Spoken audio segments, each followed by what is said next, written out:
Patrick Mayberry. Hey there. Is it you? It's me. You are so nice to make time for us on Spirit 105.3. Dude, I'm so glad to. I hear you had some storms rolling through your neighborhood. Yes, we were supposed to talk earlier, and we had some wild, tornado weather yesterday afternoon, and then just tons of flash flooding, and they called schools out today. And my wife was taking a huge, 2-hour entry exam for a master's program today at 10 o'clock. Oh. And I, woke up at, I was taking my daughter to school this morning at 6:30 and looked at my phone and saw the message from the school board saying schools were closed. And I was like, oh, no, I've got an interview, and I've got 4 children at home, and my wife taking a huge – so I immediately text my team. I was like, guys, I need to – can we shift? What can we do? So Oh, it was so nice of you to make time. How do you, completely deal with all of that chaos as a parent? You know, you've got a lot going on. Your wife is in school, it sounds like.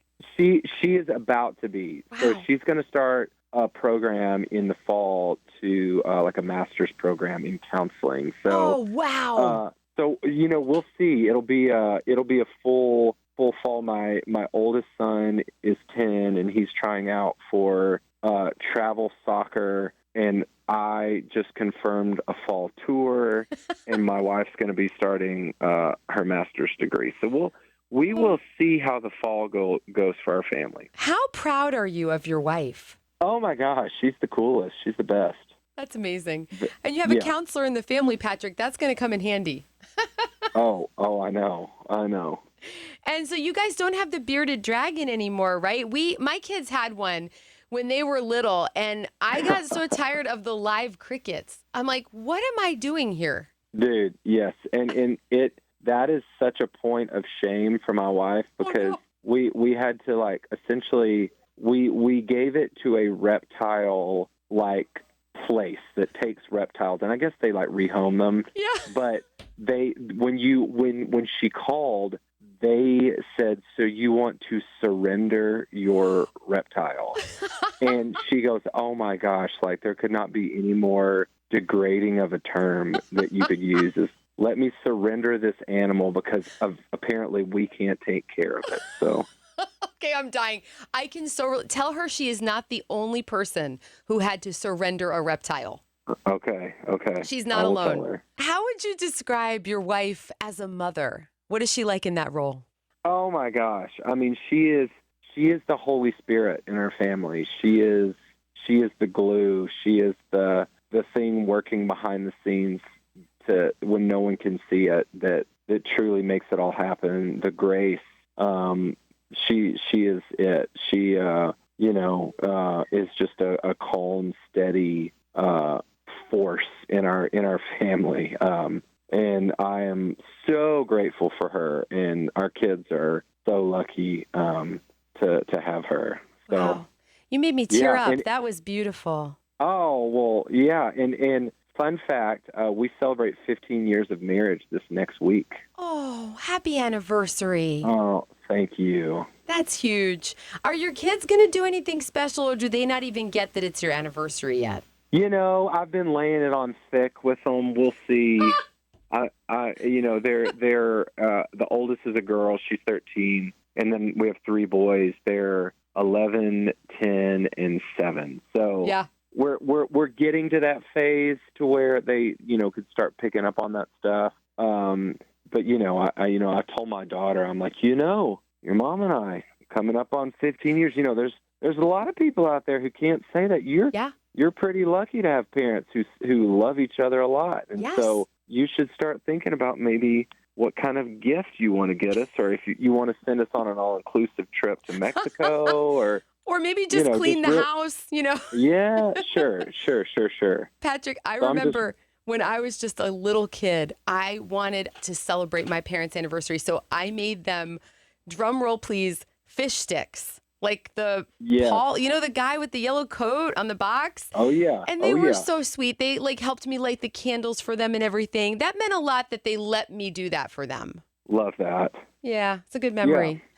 Okay, so Patrick, I am so excited and happy, and I've been telling everybody this story, the chapel story that you were telling on Instagram. Could you please Yes. walk us through? And I have to tell you, Lead On Good Shepherd, we talked like just when it was coming out on the radio.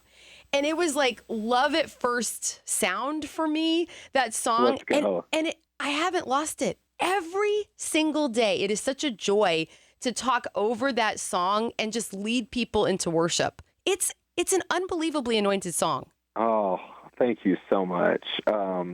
Yeah, it's been wild to see kind of the places it's gone and where it's going, and just the stories of people just finding encouragement in really just kind of like in seasons of, the unknown or navigating a change or a shift in life, to see people cling to that song as an anthem of, you've walked me through some valleys, but you've never steered me wrong. So Yeah. I'm trusting you. Lead on. And you mentioned the story about where it was written. So, okay. So all the context here. 2 years ago, I was on a songwriting retreat, which is essentially a bunch of writers just kind of get away and, you write songs and you share them, and it's just a time to be together and encourage one another and write songs. And so I was writing with a couple of friends in the basement of this chapel. It was this dingy old basement in like an old chapel. And we had shared, the idea about, I was like, guys, it'd be fun. I've always loved Psalm 23.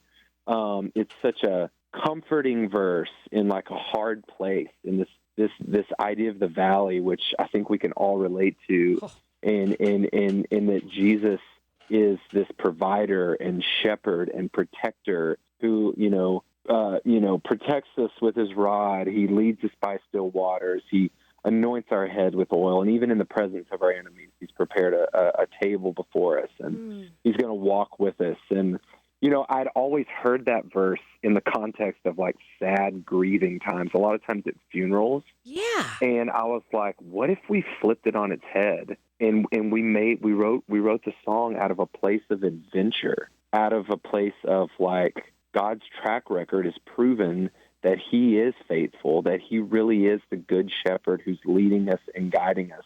So when we don't know what to do, we're with him. Like, I'm sticking with that guy. Lead on, good shepherd. Yeah. And so we wrote this song, and then later that afternoon we shared it upstairs in this chapel with some of our friends. And so fast forward almost 2 years later, this was last month, the song goes number one at Billboard, and it's just crazy. We're like, wait, what in the world? And I'm just so encouraged, and just anytime. It was my first time, but just to have a little song like that you write in a basement somewhere, have that kind of success, it's just crazy encouraging.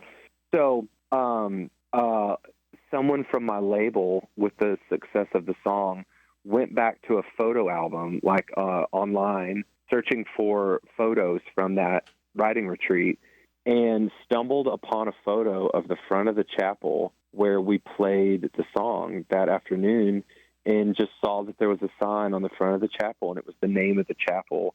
And nobody knew this until last month, which is, I about fell over in my chair. But they said the name of the chapel is the Chapel of the Good Shepherd.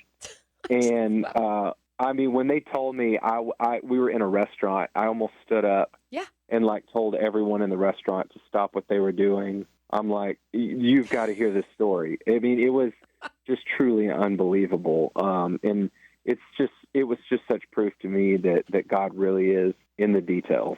He is. I love the story so much. And you know what it says to me, Patrick? Like, God is with you when you are being faithful in the basement of life. Like, maybe, totally. Right? Like, you don't know what's going to happen next, but you're just doing what he gives to you, putting one foot in front of the other. That's what you were doing, what you were made to do, make music. And look what he did. Yeah, totally. It's just crazy. And every time I hear that song, this is what I kind of imagine, because I love what you were saying about the joy of it, is it's almost like you're getting ready to go on a road trip with Jesus, and you're laughing in the car, and you each have your snacks. I don't know what his snack would be. I hope it would be Skinny Pop like me, but that's what I imagine every time. You know what I'm saying? Like, we're on this adventure together. Totally. Yeah. Yeah. I mean, it is, and that is the mindset to have. It's like, it's together, and it's, I think life, in my experience, leads you to some really great places, and it can also lead you to some like really just brutally tough places. Yeah. And I think the fact is, you may be praying for something, and it may not work out the way you're praying. Yeah. But the truth is that God does promise that He'll never leave us or forsake us, and He's going to walk through it all with us, step by step. And so, Day by day. yeah. Sorry. And so that's just been a thing that the Lord has really been, really pounding on me this last year. Wow. Well, before you and I part company here, I want to ask you about treasure, because I loved something that you were sharing on Instagram. Jesus is the key to the treasure of God. And you said, lean into the treasure, baby. How do we do that? How do we lean in? Oh, man. It ultimately, oh, man, I think for me, I had heard that we have full access to God and the things of God through Jesus. And if God is the treasure, we've got the keys. And so it's really just reminding yourself and asking the Holy Spirit to remind you of who you are and who God is and how those two things work together, that, God really is at work and all powerful. And, just when you think you've got him pegged, he's not that. He is that plus everything else. And, bigger than our wildest imaginations. And I constantly have to remind myself that, especially I can get in a real habit of just being scarcity minded. Yeah. And just thinking that the worst thing is around the corner, or it's all going to fall apart, or just thinking the worst, and just reminding myself of who God says I am. And ultimately really asking God to remind me that I am not my best song. I am not as good as I play guitar. I am not, just the dad I am on my best day or my worst day, but ultimately I'm the Lord's. I'm His. I'm Amen. a son, and leaning into that. And I remember being on tour, and it was kind of one of my first big tours I'd ever been on. It was with Crowder, and I was kind of like, new guy, and I really wanted to, just do it all right, and off stage and around, backstage, and just make sure, I was, not acting like a total amateur idiot, which I'm pretty good at doing. Me too. And it was a show that was really close to Tennessee, where my family and I live, and my wife and kids came, and my youngest son at the time was probably about 6, and they had just watched me play, and it was at this huge outdoor amphitheater. And then I came out to hang out with them, and I think Crowder's team was getting ready to go out. And my son didn't have on any sort of like backstage lanyard or credential. And I came out, and then I was like, hey, buddy, do you want to go walk backstage with me? And he was like, yeah. And he just took off, and he just bolted straight to backstage, like bolted by all the security, running up the ramp, like all the way back.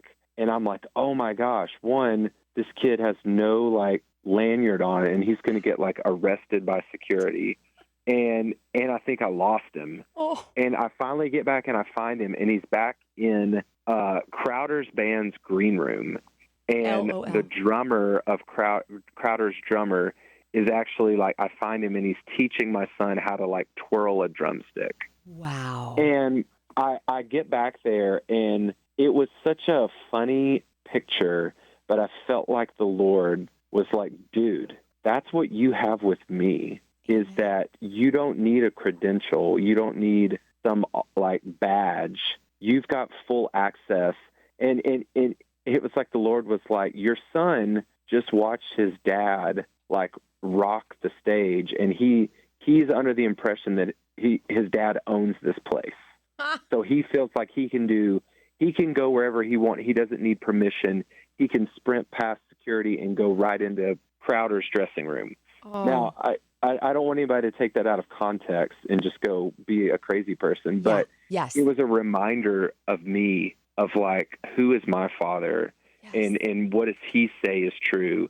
And I don't need any special lanyard to have access to him, but he's given me all I need. And ultimately he's like, dude, just go twirl drumsticks with whoever, or just go pursue the things that I've put in you. All you need is just to know that you're my kid. Wow. And so, that's kind of living into that full treasure. Okay, I'm going to leave you with this story because your story reminded me of something I read this week that I don't think I'll ever forget. I know you're a golfer. And Arnold Palmer once went to Saudi Arabia and played, and the king wanted to give him a gift. This is a true story. And Arnold was like, no, I don't need anything. And the king said, no, I want to give you something. So Arnold asked for a golf club to remember his experience. And the next day, he found an envelope under his door. And it wasn't a golf club with diamonds or covered in gold. It was like an envelope with a note for a golf club, like a resort on many beautiful acres from the king. And whoa. I know. I knew that this would blow your mind because you were talking about scarcity. You know what I mean? And God can do more than we can ask or imagine. And I'm like, my friend Patrick Mayberry, the golfer, is going to appreciate this story because God does more than we could ever ask or imagine. Yeah. Wow, that's crazy. Isn't that crazy? Yeah, definitely don't limit God. That's our dad. Patrick Mayberry, it is so fun catching up with you. God bless you, and we can't wait for the next song. Oh, thank you so much. Thanks for having me.